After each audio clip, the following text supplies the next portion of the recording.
இந்த வீடியோவில் பார்த்தீங்கன்னா நிறைய நண்பர்கள் வந்து ஃபோர்க்கில் சவுண்டு வருது, ஃபோர்க் பால்ஸ் மாற்றிட்டோம், ஃபோர்க்கில் வரக்கூடிய கோன் ரேசஸ் கீழ்கோன் மேல்கோன் எல்லாம் மாற்றிட்டோம், ஃபோர்க்கு ஸ்ப்ரிங் மாற்றி பார்த்துட்டோன்னா ஃபோர்க் ஆயில் சீல் அடிச்சிட்டோம் அப்படின்லாம் நிறைய பேர் கேட்குறாங்க.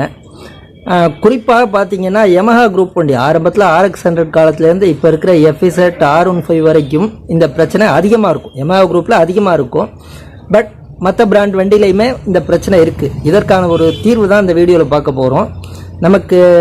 நமது வலைத்தளத்தில் வந்தது நமது நண்பர் திருச்சியிலிருந்து திரு ரியாஸ் அவர்கள் வந்து இந்த வீடியோ பேசியிருக்காங்க. யூஸ்ஃபுல்லாக இருந்தது அப்படின்னு சொல்லிட்டு அவங்களுடைய பர்மிஷன் வாங்கி இந்த வீடியோவை நம்ம சேனலில் ப்ளே பண்ணுறோம். தொடர்ந்து பாருங்கள். யமஹா எஃப்ஜியில் தொடர்ந்து வரக்கூடிய பிரச்சனை தான். ஃபோர் பேசர் மாற்றியும் கட்டக்குன்னு சத்தம் வரும். பிரேக் அடித்து, அதாவது டிஸ்க் பிரேக் லாக் பண்ணும்போது கட்டக் அப்படின்னு சத்தம் வரும். இது வந்து எதனால் வருது அப்படின்னு பார்த்தோம் அப்படின்னா, இந்த இடத்துல இருந்தாங்க இதெல்லாம் நீண்ட நாளாக நம்ம செய்து கொண்டு இருக்கக்கூடிய ஒரு வேலை தான். சரி, நண்பர்கள் தெரியாத நண்பர்களுக்கு ஒரு யூசேஜாக இருக்குமேன்னு சொல்லி தான் நம்ம காட்டுறோம். இப்போ ரேசருடைய திக்னஸ், அதாவது இன்னர் திக்னஸ் பார்த்தீங்கன்னா ரொம்ப கம்மி. அந்த இடத்துல தான் வந்து ரேசர் வந்து பிடிச்சாகணும். அதே நேரத்தில் பார்த்தோம் அப்படின்னா ஸ்டெம்லையும் பார்த்தீங்கன்னா அந்த மறைக்கும் அந்த ஸ்டெப்புக்கும் நடுவில் இருக்கக்கூடிய பகுதியில் அந்த ரேசர் ஃபிட் ஆகும்.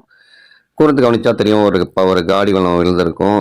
ஸோ அந்த ஸ்டெப்பில் இறங்கினா அந்த லூஸ் இருக்காது. மறைக்கு இடையில இருக்கக்கூடிய ஒரு சின்ன பகுதியில் பார்த்தீங்க அப்படின்னா அந்த ரேசர் போய் லாக் ஆகும். லாக் ஆகக்கூடிய இடத்துல ஒரு காடி விழுந்திருக்கும். அந்த இடம் பார்த்தீங்கன்னா நல்ல ஒரு ப்ளே இருக்கும். ஸோ இதனால தான் வந்து இந்த ஃபோர் ரேசர் மாற்றியும் கட்டக் அப்படின்னு சத்தம் வந்துருக்கும்.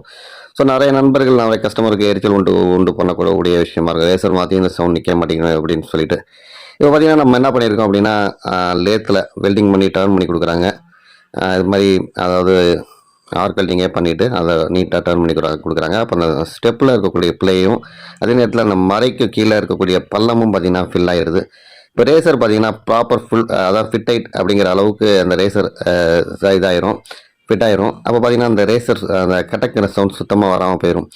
இது அந்த கீழே பாட்டம் ரேசருக்குள்ளே கீழே இருக்கக்கூடிய ஸ்டெப்பையுமே கொஞ்சம் குறைக்கலாம். இருப்பினும் இந்த அதாவது டாப் ரேசரில் இருக்கக்கூடிய அந்த அதாவது மேடான அதாவது இந்த ரேசர் உட்காக்கக்கூடிய பகுதியுமே பார்த்தீங்கன்னா இதாகிடுதுன்னா ஒரே இடத்துல ஆல்ட்ரேட் பண்ணிடலாம் அப்படின்னு சொல்லிட்டு ஆர்கல்டிங் பண்ணிவிட்டு நான் லேசாக டர்ன் பண்ணி கொடுப்பாங்க. அந்த மறையும் நீட்டாக க்ளீன் அந்த இடத்துல எந்த அளவுக்கு ரேசர் நட்டு உட்காருமோ அந்த அளவுக்கு நீட்டாக க்ளீன் பண்ணி கொடுத்துருவாங்க.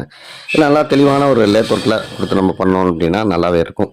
ஸோ இது மாதிரி தொடர்ந்து செய்யக்கூடிய விஷயம் தான் இன்றைக்கி நண்பர்களுக்கு தெரியப்படுத்தக்கூடிய விதமாக இந்த வீடியோ தகவல் கொடுத்துருக்கேன். தெரிஞ்ச நண்பர்களுக்கு ஒன்றும் இல்லை, தெரியாதவங்களுக்கு ஒரு நல்ல மெசேஜாக இருக்கும். நன்றி, வணக்கம்.